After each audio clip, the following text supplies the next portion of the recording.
내 영혼아 주님을 송축하라.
말씀하십니다. 누구든지 목마른 자는 내게로 오라.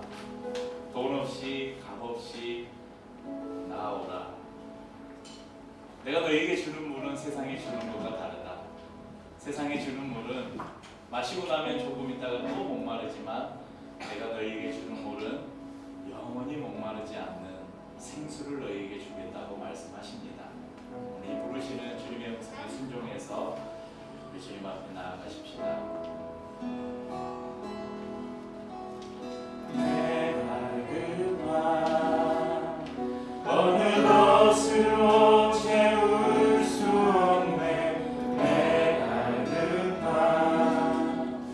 사랑 나의 심령에 내가 급한 부르짖는 소리 들으소서.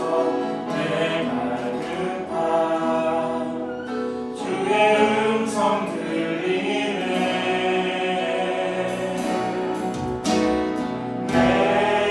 내게로 나오라. 영원히 영원히 목마름 전혀 없으리. 내게로 나오라. 가까이 가까이 생수의 근원 되신 주께 내게로 나오라. 영원히 영원히 영원히 영원히 목마름 전혀 없으리. 내게로 나오라. 가까이 가까이 생명의 근원 되신 생명의 근원 되신 주께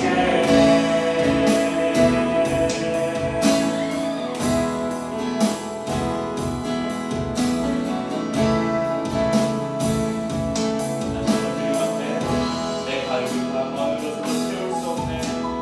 내 갈급한 어느 것으로 채울 수 없네.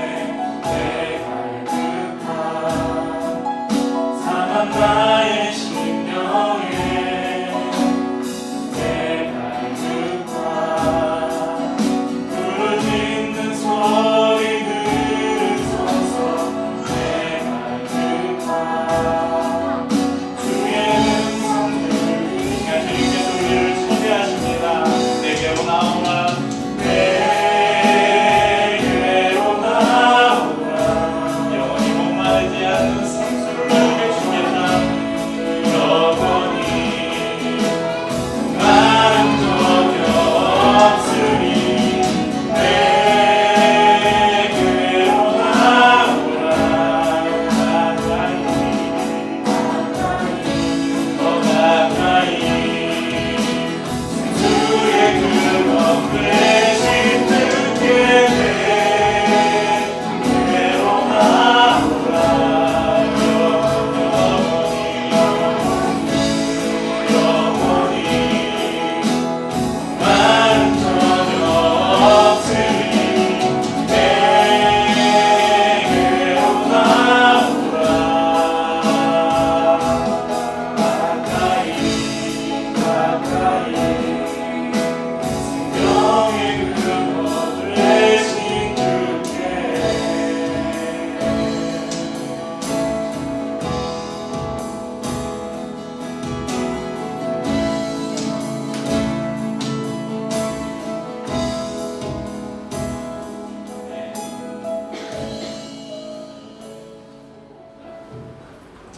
하나님은 우리를 사랑하시고 우리를 위한 놀라운 계획을 가지고 계시는데 그것이 여러분 창조 안에 잘 담겨 있다고 말씀드렸습니다. 하나님은 당신의 형상을 따라서 우리를 지으시고 만물을 관리하고 다스리도록 맡기셨죠. 특별히 에덴 동산을 창설하시고 아담과 하와를 그곳에 두시고 그곳에서 하나님은 아담과 하와와 교제하시면서 그곳에 있는 모든 풍성함들을 누리게 하셨습니다. 그런데 그것을 빼앗겨버렸죠. 잃어버렸습니다. 그리고 에덴에서 추방당하게 됩니다. 왜일까요? 바로 사람의 죄 때문입니다. 사람은 죄에 빠져 있습니다. 그래서 하나님의 사랑과 계획을 알 수 없고 또 그것을 체험할 수도 없습니다. 모든 사람은 죄를 범했습니다. 최초의 인류인이 아담과 하와를 통해 들어온 이 죄의 인자는 우리에게까지 그대로 전해졌습니다. 죄로 인해 하나님과 끊어진 관계를 이어보려고 많은 사람들이 여러 시도를 했어요. 종교, 철학, 여러 가지 사상들, 이런 여러 우상들을 만들어서 어떻게 해서든지 하나님께 도달해 보려고 했지만 실패했습니다. 그 어느 것도 하나님과 우리 사이에 끊어진 이 다리를 연결시켜 줄 수 없었습니다. 예수 그리스도만이 하나님과 우리 사이를 연결해 줄 수 있는, 우리의 죄의 문제를 해결할 수 있는 유일한 길입니다. 우리는 그분을 통해서 우리에게 대한 하나님의 사랑과 계획을 알게 되고 또 그것을 체험하게 됩니다. 죄 없으신 예수님은 우리의 죄를 대신해서 십자가에서 죽으심으로 우리의 모든 죄를 대속하셨습니다. 그리고 죄로 인해 끊어졌던 하나님과 우리 사이의 다리를 이어주셨습니다. 그럼 여기까지가 지난 3주 동안 나눈 히포의 설교의 3주간의 말씀이었습니다. 이제 오늘 마지막 4원리를 나누려고 합니다. 그럼 하나님께서 계획하시고 예수님께서 실행에 옮기셔서 이루어 놓으신 이 구원의 사건, 이건 역사적이고 안 믿는 사람들은 허구다 그렇게 이야기하지만 여러 성경에, 우리는 성경을 믿기 때문에 성경의 증거와 지금까지 이 역사 속에서 2000년 가까운 역사 속에서 그렇게 기독교를 핍박하고 복음을 없애버리려고 했던 수많은 노력들 가운데서 오히려 그 핍박 속에서 이 복음은 죽지 않고 끊어지지 않고 오히려 더 편만하게 전 세계로 확장되었던 이 사실들을 볼 때 이것이 여러분 거짓이 사기꾼이 사기쳐가지고 여러분이 전 세계 수억 명의 사람들이 그 사기에 넘어갈 수 있겠어요? 그것도 단기간이 아닌 한 2000년의 시간 동안. 우리는 역사적인 사실들을 통해서 예수 그리스도의 십자가 사건이 분명한 진리인 것을 우리가 믿는다면 그것을 믿음으로 받아들이는 사람들도 있지만 그것을 거부하는 사람들도 있죠. 이 사실이 어떤 사람에게는 터닝 포인트라고 하죠. 내 인생에 정말 중요한 전환점이 됐다. 그것은 여러분 저도 그렇습니다. 저도 예수 그리스도를 만나기 이전과 이후의 삶, 제 삶은 완전히 180도 달라지는 삶을 살게 되었습니다. 하지만 어떤 사람에게는 예수님의 십자가의 구원의 사건이 나와 아무 상관없는 일인 사람들도 많아요. 지금 여러분 이 교회 밖에 저 지나다니는 수많은 사람들은 이 주님의 십자가와 아무 상관없는 사람들이에요. 여러분 예수 그리스도께서 십자가를 통해서 이루어 놓은 이 구원의 사건이 바로 나의 것이 되기 위해서는 예수님을 나의 구주, 나의 하나님으로 영접해야 한다는 것입니다. 그러면 우리는 우리에게 대한 하나님의 사랑과 계획을 알게 되고 또 그것을 체험하게 되죠. 여러분 우리는 예수님을 나의 구주, 나의 하나님으로 영접해야 합니다. 이곳에 계신 많은 분들이 이미 예수님을 나의 구주, 나의 하나님이라고 고백하고 영접하셨을 것입니다. 요한복음 1장 12절에는 이렇게 말씀합니다. 영접하는 자고 그 이름을 믿는 자들에게는 하나님의 자녀가 되는 권세를 주셨으니. 여러분 예수님을 영접해야 구원을 받고 예수님을 믿어야 하나님의 자녀가 된다는데 그러면 어떻게 해야 예수님을 영접하는 겁니까? 이런 질문을 할 수 있죠. 여러분 예수님을 영접하는데 가장 중요한 것은 바로 믿음입니다. 믿음. 우리는 믿음으로 예수님을 영접합니다. 에베소서 2장 8절 9절에 이렇게 말씀합니다. 너희는 그 은혜에 의하여 믿음으로 말미암아 구원을 받았으니 이것은 너희에게서 난 것이 아니요 하나님의 선물이라. 행위에서 난 것이 아니니 이는 누구든지 자랑하지 못하게 하려 함이라. 여러분 너희는 그 은혜에 의하여 믿음으로 말미암아 구원을 받았다. 이렇게 사도 바울은 이야기합니다. 예수님을 영접한다는 것, 예수님을 영접한다는 것은 그분을 믿는 것입니다. 그런데 이 믿음이 나의 공로나 나의 힘이나 나의 어떤 업적이 아니라 오직 하나님의 은혜의 선물이라고 말씀합니다. 그리고 또 계시록 3장 20절에 이런 말씀이 있습니다. 볼지어다 내가 문 밖에 서서 두드리노니 누구든지 내 음성을 듣고 문을 열면 내가 그에게로 들어가 그로 더불어 먹고 그는 나와 더불어 먹으리라. 물론 이 성경 구절로 그려진 여러 그림들도 있어요. 저는 이 구절을 볼 때마다 딱 하나에 그려지는 이미지가 있어요. 문 밖에서 하나님이 이렇게 녹화하고 계신. 여러분도 한번 그 그림을 한번 상상해 보세요. 여기서 문이 뭐냐면요, 우리의 마음의 문이에요. 내 마음의 문. 이 문 밖에서 하나님이 녹화하고 계시다. 저는 이 구절 안에서 하나님이 얼마나 우리를 사랑하시는가, 하나님이 얼마나 인간을 사랑하시는가를 엿볼 수 있었습니다. 그럼 요즘에 여러 범죄들이 많은데 특별히 스토킹 범죄가 있잖아요. 어떤 한 남자가 혹은 한 여자가 또 다른 이성을 너무나 좋아해서, 그러니까 이거는 짝사랑이에요. 짝사랑. 혼자 좋아하는 거 너무 좋아해서 날마다 전화하고 막 따라다니고, 기다렸다가 퇴근길에 막 따라가고, 오지 말라 그래도 따라가고, 그런데 막 어떤 때는 그 집 문을 똑똑했는데 안 열어주는데 어떻게 비밀번호를 알아내가지고 문을 열고 들어가고, 그런 일들이 있잖아요. 그럼 이런 걸 사랑이라고 할 수 있어요? 이건 사랑이 아니고 범죄예요. 이런 사람들은 잡혀가요. 그런데 하나님은 우리를 사랑하셔서 우리를 구원하기를 원하셔요. 그러니까 하나님 우리를 지극히 사랑하시는데, 얼마나 사랑하셨냐면 당신의 아들 독생자를 십자가에 죽이기까지 하면서 인간을 사랑하셨어요. 그렇게 우리를 사랑하시지만 그분은 우리를 일방적으로 침입해 오지 않으신다는 것입니다.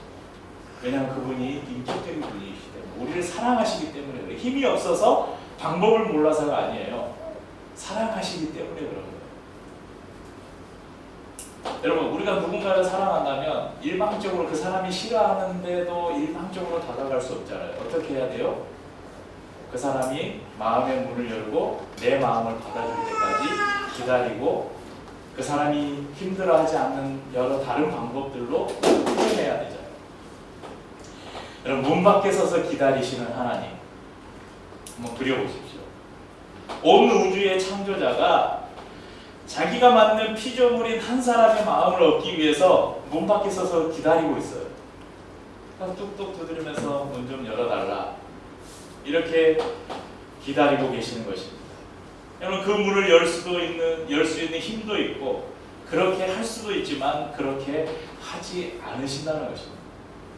그 문을 오직 나만이, 오직 우리만이 열 수 있도록 하나님은 그렇게 하셨습니다. 아주 오래전 사역했던, 제가 처음으로 전도사 사역을 했던 광주에 가면 새순교회라는 교회가 있는데, 그 교회에 이렇게 전도하는 그런 주간이 되면 앞에 이쪽에 딱 걸려있는 현수막의 문구가 아직 저는 머리에 새겨져 있어요. 당신을 위한, 알 거예요, 우리 같이 신앙하는, 당신을 위한 1000번의 기도와 100번의 만남이 있었습니다. 이 구절이 딱 적혀 있어요. 여러분, 저는 이 문구를 믿어요, 진짜.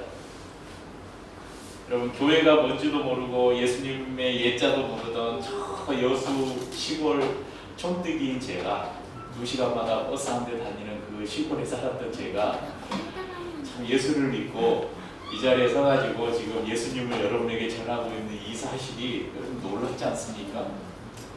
그런데 그것이 어떻게 이루어졌을까 이렇게 생각해 보니까 제가 그 문구를 보고 깨달았어요. 내가 예수님을 믿기 위해서 누군가가 나를 위해서 수천 번 기도하고 누군가가 나에게 수백 번 다가왔었구나. 하나님이 누군가를 통해서 나를 위해 기도하게 하시고 하나님이 누군가를 나에게 보내서 계속 내 마음을 놓고 하셨구나. 여러분, 그것을 저는 깨달고 그것을 지금도 확신하고 있습니다. 오늘도 하나님은 한 영혼을 구원하시기 위해서 이 시간도 누군가를 기도하게 하시고 누군가를 지금 누군가에게 보내고 계십니다. 여러분, 길가에 누가 예수 믿으세요.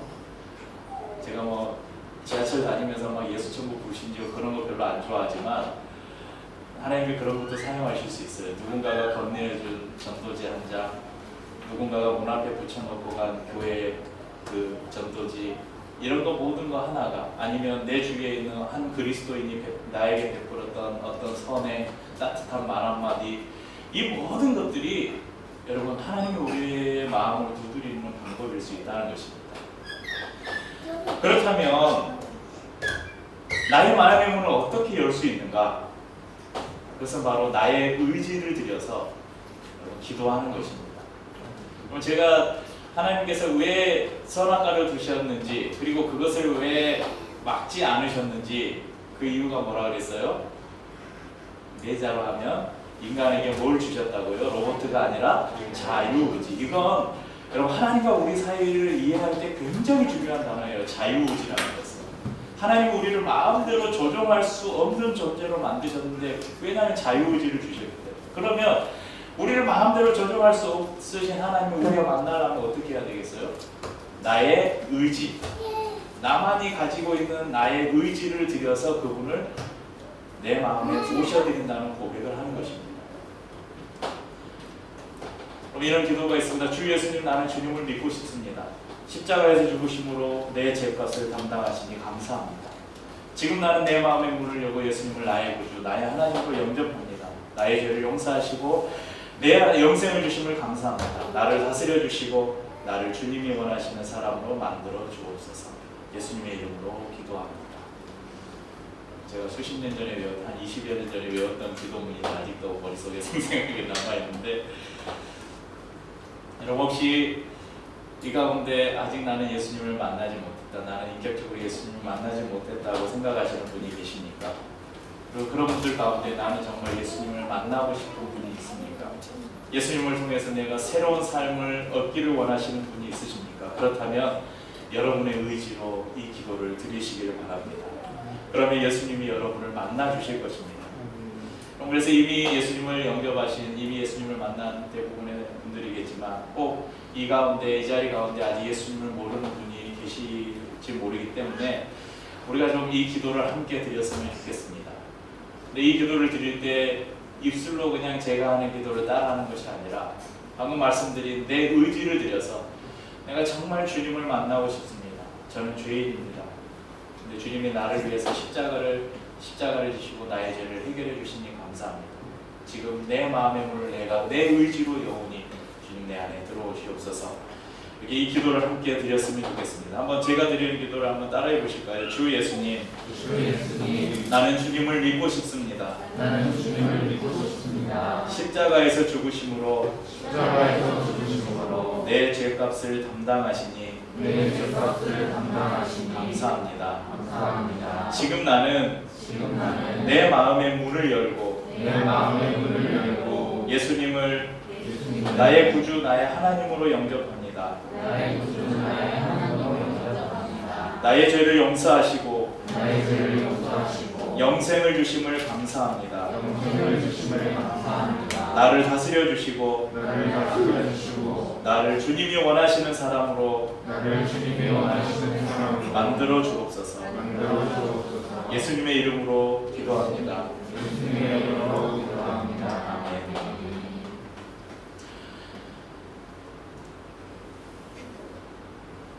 할렐루야.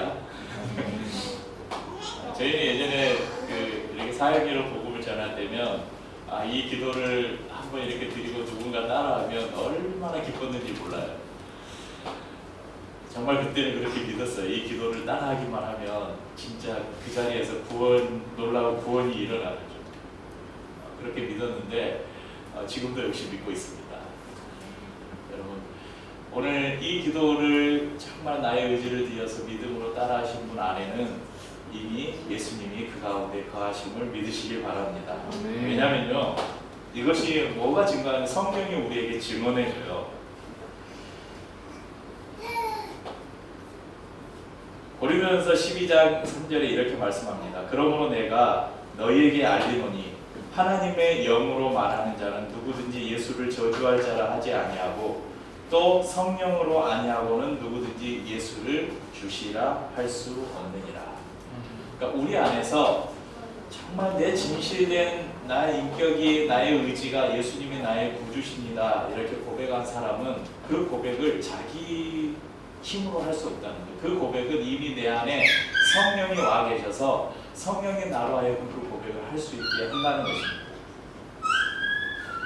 왜냐하면 우리로 예수님을 주로 고백하게 하시는 분이 성령님이기 때문입니다. 아멘이야?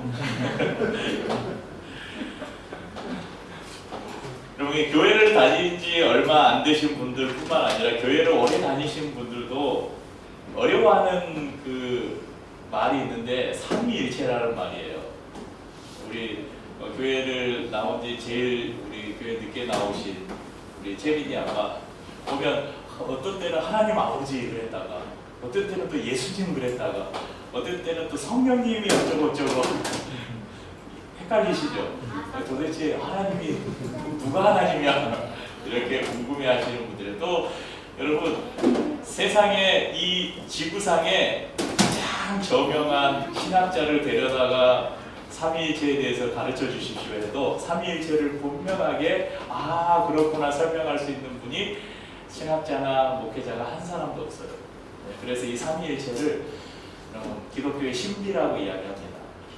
왜냐면요, 이 삼위일체는 하나님이 삼위일체를 그냥 성경에 나와 있는 만큼만 여러분에게 설명을 드린다면 하나님은 성부, 성자, 성령, 삼위 각자가 동일한 인격과 권능과 사역과 이 직임을 가진 삼위 세 가지 자리라는 거예요. 삼위로 계시는데 이 세 분이 한 분이래요. 이해가 안 되시죠? 이해하시려고 하지 마세요. 이해할 수 없는 거예요. 믿음으로 받아들이는 거죠.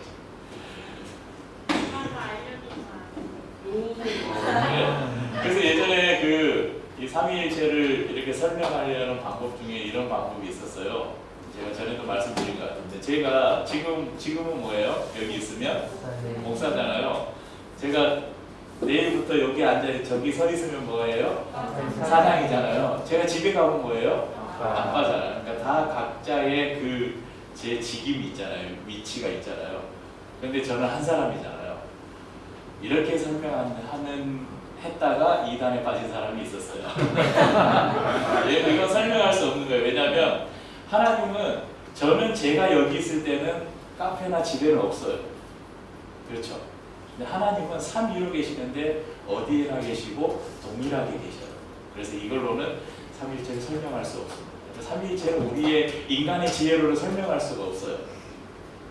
다만 제가 오늘 이제 우리가 그동안 사역일을 통해서 복음을 나누고 우리가 그 예수님을 영접하는 과정까지 왔는데 그 가운데서 삼위 하나님이 어떤 일을 하는가를 우리가 좀 이해해보면 아 삼위 하나님이 이런 분이구나 조금은 좀 이해를 할 수 있을 것 같아서 말씀을 드리면 여러분 성부 하나님은 계획하시고 성자 예수님은 실행하시고 성령 하나님은 적용하신다. 이렇게 생각하시면 좋습니다. 자, 이것을 우리의 구원을 이렇게 연결시켜서 설명해 드릴게요. 여러분, 제가 하나님이 우리를 위해서 놀라운 계획과 사랑하시고 계획을 가지고 계시다 그랬잖아요. 그러니까 하나님은 아담과 하와가 그 선악과를 먹는 그 순간부터 우리를 구원할 계획을 가지고 계셨어요. 그러니까 하나님이 그 계획을 하셨어요.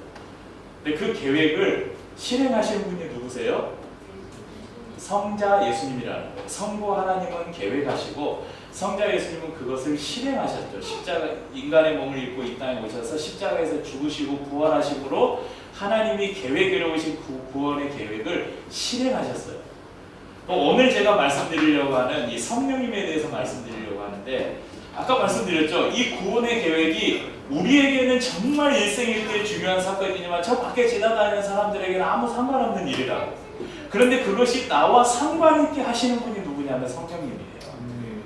그래서 누구든지 성령으로 말미암지 않고는 예수를 주로 고백할 수 없다. 이 말은요. 우리가 마음의 문을 열면 성령이 우리 안에 오셔요. 그래서 우리로 하여금 예수는 나의 구주라고 고백하게 하셔요. 그래서 예수님이 하나님이 계획하셨고 예수님이 실행해 하셔서 완성해 놓으신 그 구원의 사건이 나의 것이 되도록 적용하는 분이 누구냐면 바로 성령님이라는 거예요. 그러니까 여러분 그렇게 믿으셨으면 좋겠어요. 내가 예수님이 나의 구주라고 여러분 고백하시잖아요. 여러분 안에 성령이 계세요. 혹시 순복음교단에서 저희 여의도 순복음교회나 이런 순복음교단에서 그 신앙생활을 하신 분들은 이 전통적인 이 개혁교단의 성령론과 좀 다릅니다. 성령론에서 좀 차이가 있는데요. 순복음교단에서는 강은을 받아야 성령을 받았다고 말해요. 근데 이제 우리 장로교나 이런 다른 쪽에서는 그 순복음 교단의 성령 논과는 조금 다릅니다. 우리가 예수님을 주로 고백할 때 이미 우리 안에 성령이 와 계시다고 이렇게 믿어요. 그리고 이제 방언을 하거나 여러 가지 은사들이 나타나는 것은 성령이 임했다가 아니라 성령의 충만함이다 이렇게 이야기합니다. 우리 안에 성령이 충만하게 거하신다. 여러분, 성령이 뭐 양이 많아서 충만하게 거해요? 그게 아니에요. 성령 충만이라는 말은 어떤 많은 게 들어오는 게 아니라 우리가 얼마나 성령님을 따라서 사는가, 얼마나 순종하며 사는가, 그것이 성령 충만인데, 우리가 그렇게 성령 충만함으로 살아갈 때 우리의 삶에서 여러 가지 은사들이 나타나요. 뭐 거기에는 방언과 예언과 뭐 가르침과 사랑과 권면과 교제와 뭐 구제와 이런 많은 것들이 있죠. 그 가운데 하나가 방언이에요. 그런데 이제 일부 교단에서는 방언을 받아야 성령을 받는 거다 그래가지고 교회 처음 오면 그 사람 데리고 기도원에 가서 방언을 할 때까지 기도를 시키는 네, 그 방언하는 거야 지금. 그래서 이제 승부원 교단의 저기 한영신학교나 저기 또 어디가 신학 한세대학교나 이런 승부원 교단의 신학교를 가기 위해서는 여러분 그 문항이 있어요. 그 영적 체험을 하셨으니까 그게 뭐냐 방언할 줄 압니까? 그래서 방언을 못하면 아예 신학교를 못 가요. 네, 그런 데도 있습니다. 그런데 저는 그렇게 생각하지 않아요. 성경의 우리 말씀을 따르자면 우리가 예수 그리스도를 주로 고백하는 그 믿음이 있을 때 이미 우리 안에 성령이 거하신다는 사실입니다. 그러면 성령이 우리 안에 거하시기 때문에 우리가 하나님의 거룩한 성전이라고 제가 말씀을 드렸죠. 여러분, 한 번 우리 안에 오신 예수님은 오늘 예수님을 우리가 주로 고백하고 예수 그리스도 안에서 거듭난 우리에게 한 번 오신 예수님은 결코 우리를 떠나지 않습니다. 히브리서 13장 5절에 이렇게 말씀합니다. 그가 친히 말씀하시기를 내가 결코 너희를 버리지 아니하고 너희를 떠나지 아니하리라. 사진을 한 장 보여드릴게요. 여기 인터넷에 검색해 보시면 이스라엘 악수법이라고 나와요. 이스라엘의 예전 악수법. 이건 하나님이 하나님과 인간의 관계를 빗대어서 이렇게 하는 건데, 여러분 옆에 분하고 한번 이렇게 악수 한번 해보시겠어요? 이 악수법으로. 네. 한번 해보세요. 자, 그리고 다른 사람이 한 사람의 손을 한번 놔보세요. 한 사람의 손을 놔보세요. 그래도 손이 안 떨어지죠. 그래서 하나님과 우리와의 관계를 설명할 때 이렇게 이야기를 해요. 그러니까 그냥 이런 악수는 내가 그냥 손 놔버리면 놓는 거잖아요. 이렇게 잡고 있어도 내가 그냥 넣고 빼버리는데, 요 악수법은 내가 손을 놔도 이거 내가 하나님의 손을, 그러니까 우리가 신앙생활 하다 보면 우리가 시험에 빠진다 이런 말 하잖아요. 시험에 든다. 여러분, 우리가 예수 믿고 나서 날마다 성령 충만할 수 없잖아요. 제가 예수를 믿고 나서 막 대학교 그 시절에는 막 마음이 불타 올라가지고 날마다 CCC에서 막 살고 막 그 교회에서 살고 그런 데가 있었지만, 또 이렇게 지나다 보면 내가 예수를 왜 믿나, 예수 안 믿는 쟤들은 저렇게 잘 나가는데 내 삶은 왜 이런가, 내가 지금 제가 그래도 전공이 토목공학에 토목기사 1급 자격증 있는 사람인데 내가 지금 이쪽으로 갔으면 어디 현장 소장 정도는 하고 있을 텐데 뭐 그런 생각이 가끔 들 때도 있어요. 그러다가 어떤 사람은 정말 그 시험이 깊이 빠지고, 아니면 또 교회에서 신앙생활하다가 누구하고 싸워가지고 내가 저 인간 다시는 안 본다 그래서 교회를 떠나서 이제 난 절대 교회 안 간다, 교회가 뭐 이러냐 그러면서 교회를 떠난 사람들 많은 사람들이 있잖아요. 그럴 때가 있어요. 그런데도 한번 정말 인격적으로 하나님을 만난 사람들은 결코 하나님이 그 영혼을 포기하지 않습니다.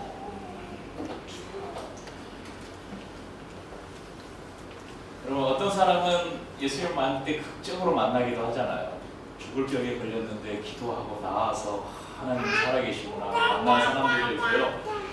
막 사고에 위험해서 죽을 위기에서 간신히 살아나서 그때 내가 잠깐 주여 하나님 했더니 내가 살아났다 그래서 하나님을 믿는 사람들도 있고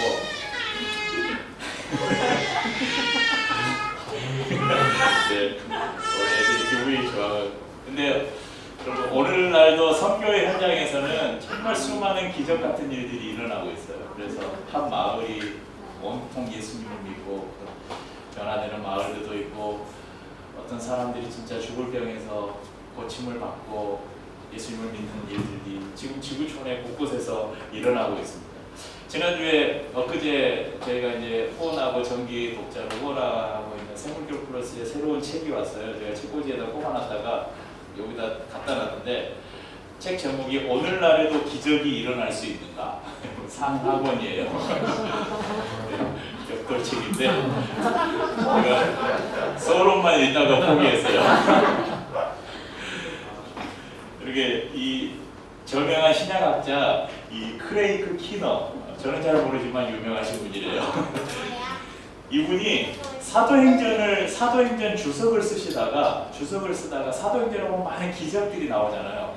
그 기적들을 연구하다가 기적이 어떻게 일어났고 이게 역사적 사실이고 이런 것들 연구하다 보니까 너무 분량이 방대한 거예요. 그래서 이것을 따로 떼서 책을 하나 내야 되겠다 해서 내 책이 1650쪽이 넘는 이 책이 나온 거예요. 그러니까 이분이 성경에 나오는 기적뿐만 아니라 전 세계의 기독교 국가들이 중심인 곳뿐만 아니라 아프리카, 남아메리카 이런 전 지역에서 일어나는 수많은 기적들을 수집하고 그 기적들이 진짜 사실인지 아닌지를 검증해서 그러니까 이렇게 만든 책이에요.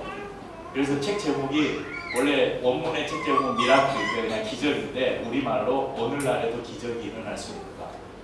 그럼 오늘날에도 기적이 일어날 수 있나요? 아멘. 있죠. 근데 여러분, 오늘 예수님을 영접한 사람이 있을 수 있어요. 근데 아무 일도 안 일어났어요. 그래서 속으로 내가 믿긴 한 건가? 예수님이 내 안에 오시긴 했나? 이런 생각이 드실 수도 있죠. 사도행전 2장에 보면 오순절 성령 강림 사건이 나오잖아요. 그러니까 이 제자들이 이제 다락방에 모여서 마가의 다락방에 모여서 기도를 해요. 기도하는데 급하고 강한 바람 같은 소리가 막 휙 났나 보죠. 막 소리가 들리고 이게 이제 귀에 들리는 거예요. 눈으로 보는데 각 사람 머리 위에, 여러분 이거 우리 이제 불꽃 캠프파이어 아니에요. 저기 캠핑장 가서 이렇게 불멍하다 보면 불꽃이 타면서 이렇게 막 불꽃이 올라오잖아요. 이게 불의 혀 모양이거든요. 그 불의 혀 같은 게 사람들 머리 위에 다 있는 건 눈으로 본 거예요. 그러니까 귀로 듣고 눈으로 봤어요. 그런데 그곳에 약 15개에서 20여 개국에서 온 사람들이 있어요. 근데 지금 사도들은 지금 아마 아람어로 이야기를 했을 거예요. 아람어나 아니면 히브리어로 이야기를 했을 거죠. 근데 사도들이 이야기를 하는데 열 몇 개 지역에서 온 사람들은 그 말을 모르잖아요. 안 배웠는데. 근데 귀로 듣기는 다 자기 나라 말로 들리는 거예요. 그래서 그곳에서 수많은 언어가 소통이 되는 일들이 일어나요. 그러니까 사람들이 그걸 보고 밖에서 듣고 저 사람들 술 취했다, 미쳤다 그렇게 이야기한 거예요. 이게 오순절에 일어난 성령 강림 사건이에요. 사람들 안에 눈으로 분명하게 보고 귀로 들리는 그 현상들을 경험했어요. 그러면서 그 사람들이 확신한 거죠. 아, 성령이 우리 가운데 오셨구나. 성령이 지금 우리 안에 오셨구나. 그들 믿은 거예요. 그런데 조금만 더 내려가면요. 사도행전 2장 36절 41절에 보면 그런즉 이스라엘 온 집은 확실히 알지 너희가 십자가에 못 박은 이 예수를 하나님이 주와 그리스도가 되게 하셨느니라 하니라. 그들이 이 말을 듣고 마음에 찔려 베드로와 다른 사도들에게 물어 이르되 형제들아 우리가 어찌하고 하거늘 베드로가 이르되 너희가 회개하여 각각 예수 그리스도의 이름으로 세례를 받고 죄사함을 받으라. 그리하면 성령의 선물을 받으리니 이 약속은 너희와 너희 자녀와 모든 먼데 사람 곧 우리 하나님이 얼마든지 부르시는 자들에게 하신 것이라 하고 또 여러 말로 확증하며 권하여 이르되 너희가 이 패역한 세대에서 구원을 받으라 하니 그 말을 받은 사람들은 세례를 받음에 이 날에 신도의 수가 3,000이나 더하더라. 이 말이 뭐냐면 베드로가 설교한 거예요. 그 오순절에 다락방에서 성령의 체험을 하고 나서 베드로가 지금 성전 미문 앞에 가서 설교를 하고 있는 거예요. 그러니까 설교를 하면서 예수가 어떤 분이기, 예수가 우리의 구원자라고, 예수가 너희를 위해서 십자가에서 죽으셨다고. 그러니까 사람들이 마음에 찔려서 자기들이 십자가에 못 박으라고 그랬잖아요. 그러니까 그 마음에 찔려서 내가 그러면 우리가 어떻게 해야 구원을 받을 수 있습니까? 예수 그리스도의 이름으로 세례를 받으라. 그러면 구원을 얻을 것이다. 그날에 구원받은 수가 몇 명이라고요? 3,000명이 구원받았어요. 3,000명이 구원받았는데 막 그 가운데서 어떤 사람은 막 돌을 받아서 막 어떻게 하고 뭐 그런 게 하나도 기록이 안 돼 있었어요. 이후에 오순절 성령 강림 이후에 수많은 구원의 역사들이 일어난 성경의 기록들이 많이 있는데 거기에서 막 이렇게 불에 혀같이 갈라지고 어떤 사람이 막 예수를 믿고 막 바닥에 뒹굴고 막 저기 막 천국을 경험하고 이런 게 없어요, 기록이. 그러니까 어떤 사람들은 하나님이 어떤 사람들이 기적적인 방법으로 그 사람을 구원하시고 그 사람의 분명한 구원의 표징을 주실 때도 있지만 대부분의 수많은 경우에는 하나님이 우리가 예수 그리스도를 믿을 때 모르겠어요. 마음에 감동이 일어나서 저 같은 경우는 그랬어요. 제가 예수님이 인격적으로 만났던 그때의 기억은 새벽 예배를 드리고 나서 혼자 기도를 하는데 갑자기 눈앞에서 예수님이 십자가를 지고 걸어가시는 것이 눈앞에 이렇게 그림처럼 보여지면서 막 제가 그런 기도를 한 거예요. 예수님의 십자가가 저 때문입니다. 막 그러면서 펑펑 울었는데 기도를 끝나고 나니까 그 옛날 장의자 있잖아요. 교회 장의자 이렇게 성경책 올려놓는 데 있잖아요. 거기가 눈물이 고여 있었던 그런 경험이 있었어요. 그거 말고는 뭐 별거 없었어요. 뭐 마음이 막 뜨거웠거나 막 뭐 죽다 살아나거나 그런 건 없었어요. 그러니까 여러분 이런 이적이나 기적을 여러분 바라지지 않으셔도 됩니다. 오늘 내가 예수님을 내 의지를 들여서 주로 고백했다면 여러분 안에 예수 그리스도가 거하는 것을 여러분 확신하시길 바랍니다. 여러분 그렇게 고백한 사람은 믿음이 흔들리면 안 돼요. 그래서 구원파들이 그래요. 이단인 구원파들이 당신 구원 받았습니까? 당신 구원 받았어요? 언제요? 여러분 구원파가 사람들을 꼬시는 게 그거예요. 당신 구원 받았습니까? 예수 믿습니까? 구원 받았습니까? 네. 그러면 언제요? 몇 년, 몇 월, 며칠, 몇 시, 몇 분에요? 네, 그렇게 물어봐요. 근데 그걸 모르면 이 사람 구원을 안 받은 거라고 구원하는 이야기예요. 근데 그걸 우리는 몰라요. 왜냐하면 우리가 마음을 열 때 성령이 우리 안에 오셔서 그러니까 그 날이 오늘이라고는 오늘 여러분 누군가가 오늘 정말 진실된 마음으로 오늘 우리의 입술을 열어서 고백해서 예수님을 마음속에 영접했다면 오늘이 그날일 수 있어요. 제가 그 1990 92학번이니까 91년 2월 어느 새벽 제가 이렇게 이야기할 수 있죠. 몇 날 며칠 몇 시 몇 분을 제가 어떻게 알아요? 하나님이 아시지. 그 구원파의 그런 유혹에 넘어가지 마시고 그럼 우리는 확신하는 거예요. 예수 믿었습니까? 네, 믿었습니다. 저는 예수님을 믿습니다. 저는 구원받았습니다. 이 확신이 다른 어느 것으로도 여러분 흔들리지 않으셨으면 좋겠어요. 한번 그 사람 마음속에 들어가신 예수님은 결코 떠나지 않으시겠다고 하신 약속을 여러분 믿으시기를 바랍니다. 어떤 사람에게는 기적처럼 찾아오시기도 하지만 하나님의 구원은 소리 없는 빛, 바람처럼 잔잔한 빛처럼 우리 가운데 찾아오십니다. 여러분 오늘 저희가 읽은 본문에 이렇게 말씀합니다. 누구든지 그리스도 안에 있으면 새로운 피조물이다. 이전 것은 지나갔으니 보라 새 것이 되었다. 우리는 그리스도 안에서 전혀 다른 존재가 되었습니다. 이전 것, 곧 우리의 옛사람은 그리스도와 함께 십자가에서 죽고 새 것, 곧 하나님의 자녀로 우리가 새롭게 태어났습니다. 오늘 예수 그리스도를 믿음으로 구원받은 우리 모두를 서로 축복했으면 좋겠습니다. 주의 이름으로 축복합니다. 그럼 다음 주부터는 슬기로운 교회 생활이라는 제목으로 시리즈 설교를 하겠습니다. 슬기로운 갑방 생활이나 의사 생활이 아니라 슬기로운 교회 생활. 여러분 예수님을 믿고 신앙생활을 시작할 때 여러 궁금증과 어색함이 있잖아요. 지금 교회를 오래 다니시는 분들도 교회 안에서 사용하는 어떤 용어나 어떤 일들에 대해서 완전히 이해하고 그걸 하시는 분들이 많지 않을 거예요. 그냥 다른 사람이 하니까 따라하고. 특별히 그 예전에 어떤 교회는 제가 지금은 아주 새로운 목사님 오셔서 좋은 교회로 이렇게 인정받고 예전에 그 목사 같지 않은 목사가 있었던 그 어떤 교회에서 리더들을 절에 보냈다고 기간에 리더들을 절에 보내서 법회에 참석하고 오라고. 왜 그렇게 했냐면 기독교인들이 법회에 가서 법회를 한번 들어보고 와라. 그러면 교회를 처음 나온 사람들이 교회에 와서 예배 드릴 때 어떤 마음인지를 알 것이다. 그래서 그 마음을 이해하라고 이제 그렇게 했다고 그래요. 그럼 교회에 오면 여러 가지들이 다 어색하고 그렇잖아요. 그것에 대해서 제가 작은 하나하나 여러분에게 자세하게 친절하게 설명을 드리려고 합니다. 그래서 기존 성도들뿐만 아니라 새롭게 신앙생활을 시작하시는 성도님들이 교회 생활을 하면서 여러 가지 궁금증들이 있을 텐데 그것을 좀 해소해드리는 시간을 가지려고 하고, 또 아울러서 우리 길리의 교회는 일반 우리가 아는 전통적인 교회들과는 조금 다른 예배나 어떤 교회 운영에 있어서 다른 부분들이 있습니다.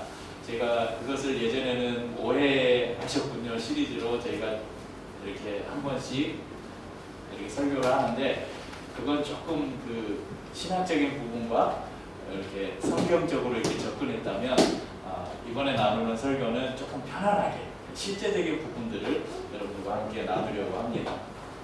그래서 혹시 교회 생활을 하면서 나는 이런 게 궁금했어요, 그런 것들이 있으면 저한테 톡으로 질문을 해주십시오. 그러면 제가 할 수 있는 최선을 다해서 여러분들의 궁금증을 해결해 드리도록 하겠습니다.